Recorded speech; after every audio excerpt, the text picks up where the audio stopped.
Good evening, this is Brother Bro here, and it's time to review Die My Love, the latest Lynn Ramsey film. Lynn Ramsey is an uncompromising filmmaker who has a great ability to construct beautiful, gnarly, and evocative images, and also has a distinct use of sound, and the stories she tells often dive into the dark depths of the soul. And Die My Love is a film which feels very attuned to a kind of primal femininity, with a raw beating heart in its center that resounds in moments of despair and psychosis, and in periods of infatuation and love. Lynn Ramsey has said this is not a film about postpartum depression, so I'll avoid using that term and seeing it just through that lens. And I can absolutely see how this is a film that wants to be about psychology and not just about a specific depression that might happen after giving birth. The film is about a young couple, Robert Pattinson and Jennifer Lawrence, who move into a nice sunny farmhouse, but are soon driven to the brink of insanity by marriage and parenthood. This film often feels like it's in a frenzy of emotion and passion, and seen through the eyes of Jennifer Lawrence, this might be anger towards her husband for bringing home a dog while she's the primary caretaker of a baby, and now has to deal with this thing. Or it's the feeling that no matter how much her mother-in-law tries to relate with her, she's never going to fully understand her experience. And often we can't really tell whether this character is genuinely going through psychosis, or is having mental health issues, or is driven to this place of insanity by genuinely challenging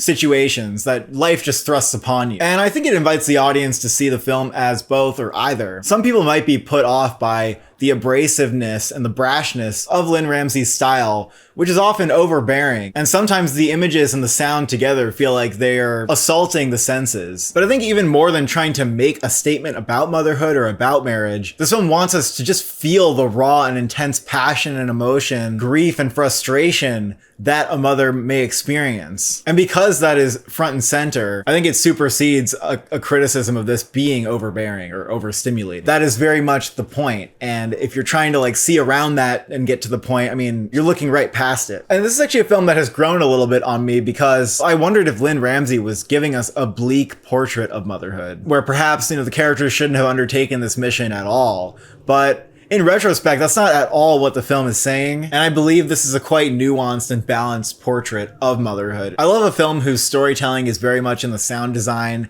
and this is no exception to that rule. Sometimes the sound design is quite on the nose, such as the sounds of lions growling and purring as Jennifer Lawrence is walking around like a cat in heat trying to seduce her husband. But mostly I love that the sound design was maddening and really gets under your skin with the sounds of flies buzzing and dogs barking and babies crying or people talking behind your back. I also thought this was cinematographer Seamus McGarvey's strongest work since Nocturnal Animals, and he's also done the cinematography for We Need to Talk About Kevin. This is a gorgeous looking film, and it has a very distinct visual style. We're often very up close and personal with these characters. There's a lot of movement in the camera work, and it's very free. Jennifer Lawrence's performance here is perhaps the most similar to that in Mother, where she is just going all in, as what she has to do is often extremely physical, and her body becomes more like an instrument to tell the story and to tell the emotions of the character. And most people will find this to be a deliciously enjoyable performance, especially in the scenes where she really expresses her rage. There are scenes when Jennifer Lawrence and Robert Pattinson are yelling at each other and fighting, where it feels like they just want to rip each other's throats out. And honestly, they're just really fun scenes. There's no way not to just purely enjoy that, even if it does feel kind of serious in the movie.